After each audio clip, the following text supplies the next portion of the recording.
everyone, I'm Crystal Santos.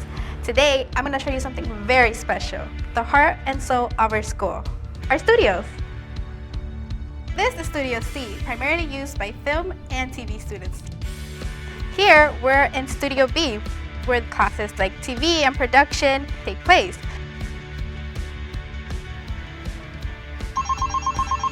Hello! This studio over here is Studio A, and it's one of my personal favorites. 5, 4, 3, Ready, Black? 2, 1.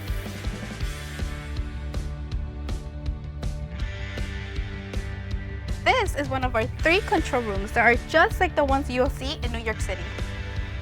Students can be directors, producers, they run shows.